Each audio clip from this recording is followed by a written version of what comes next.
And what's your favorite thing about Odessa? I also say the sea and all of the beaches and also the history. It's known like as the capital of humor in Odessa. And if you go in the center, there's a lot of like historic old buildings that keep getting renewed each year. So yeah, it's like a very good part of town. The center is my favorite, I'd say. And how did you leave Ukraine? What was that like for you? So we lived in my house for a little while, and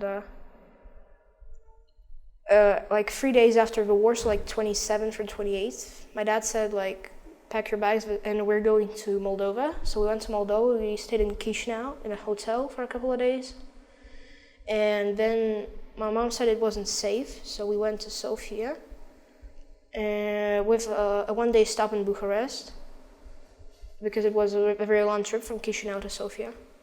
Mm-hmm. And coming into Bulgaria, did you have any experience with the Red Cross? Yeah, at the border, some nice people from the Red Cross, I think they gave my little brother a cup of tea and like a little plastic fun. And they gave him a pack of wafers. So, as well as that, in Sofia, we went to a couple like volunteering institutions. They gave us a lot of boxes with humanitarian things like food and clothes and pillows. And it was actually a lot of things. We had some guy help us carry it into our car. Yeah. Are you getting used to ACS? Yeah, I've been here like, a couple of months now, like 2 months, 3 months. And I'd say I'm getting used to the school. Like, it's not that difficult to like make friends with all the kids. The people in my section are all really nice. They're helping me, and there's this guy in my section, he's Victor. His parents have like Ukrainian roots, and he understands me. He's like helping me all the time. When the teachers speak Bulgarian and I don't understand, he just like translates it to English. He knows a bit of Russian. He's very cool. Shout out to Victor. Yeah. Доброго дня. Розкажіть щось про себе. Привіт. Доброго дня. Мене звати Анжеліка, я з Києва, мені 16 років. Я також із Києва, мене звати Ксенія Забродська, мені 16 років. Що вам найбільше подобалось в своєму місті? Взагалі я не можу виокремити якусь одну річ з мого міста, тому що це все одна складова, і це нереальні емоції, нереальні в мене спогади. Я можу сказати про все взагалі. Я також підтримую Ксенію, але найбільше, мабуть, для мене це люди, адже саме вони створюють цю затишну атмосферу, в якій ми жили. Чи були якісь окремі організації, які вам допомогли, або взагалі, може, хтось з місцевих вам допоміг? Так, в Болгарії була така програма від управління, ось, що вони надавали 3 місяці житла, а також 3-разове харчування від деяких готелів. Ось, і тому ми 3 місяці жили в готелі, ось тут в Софії, неподалеку від ACS, який нам дуже допомагав, працівники там також. А також там жили тільки українці, тому в нас була якби своя українська атмосфера. Чи звикаєте ви потроху до АСС, до Болгарії, до Софії? Так, звісно, Софія відчувається зовсім інакше, ніж мій Київ.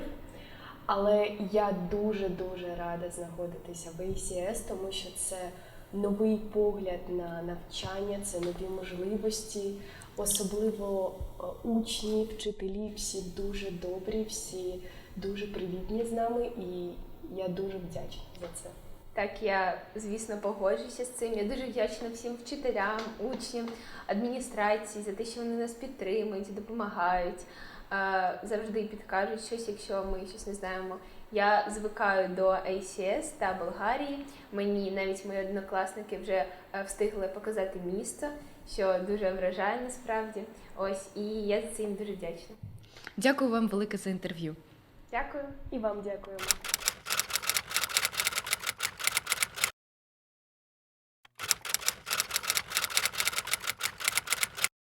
So thank you so much for having us. Would you introduce yourself? Hi, my name is Nela Vamporova, and I'm the head of the Refugee and Migrant Service of Bulgarian Red Cross. So for this video, we would kind of like to ask you, how many Ukrainian refugees do you encounter daily on average? In our center, it's between 50 up to 100. We would say 1/3 is children. And what does your work with them involve? How do you help them? So there are several levels. They will enter. We have a special kids area where the mothers can leave their kids, and there's a person responsible to entertain them and spend time with them. The parents will go. They will get registered into our system. And the first thing they do, they are given an overall idea of what we offer, so what sort of services we can offer to them, and then they fill in a list with everything that they need. This includes materials like food items, hygiene items, clothes, very specific requests for clothes, for example, children's clothes for a boy age 2, and then we can come in here, and as you can see, it's all handed sorted, so we can take the requested items. Sometimes we take a few and then we bring it out there and they can look at them and choose which one they like, maybe even try it on. Also, we give food parcels, which would have, it's a family parcel that has 1 kilogram of all the major food groups that they can cook for themselves. Hygiene materials, shoes. We have already a few cases of pregnant women who came to Bulgaria and give birth here, so then we make a full package with a stroller, with Pampers, with baby formula, with everything, with clothes, with everything that the mother will need when they leave the hospital. Also, we work in the area, so this is, so to say, the humanitarian aid. They can find all the services that they need. Right, and so in your work with them, what is something you wish more people knew about them or their situation? Well, I think what people forget sometimes when they get distracted by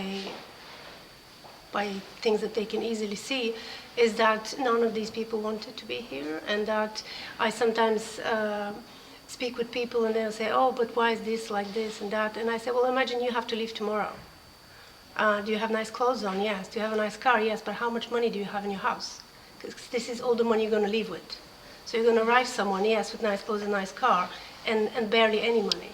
Because what if the bank has been blown to pieces and you can't get to your money? Or what if you didn't have money to begin with? There are a lot of people who live very comfortable lives, but they live from salary to salary, which means they don't have millions in the bank to just take with them to another country. So, always try to imagine it's you, and then the picture suddenly becomes much clearer. Right, of course, amazing. Thank you so much for talking. Thank you for doing what you're doing.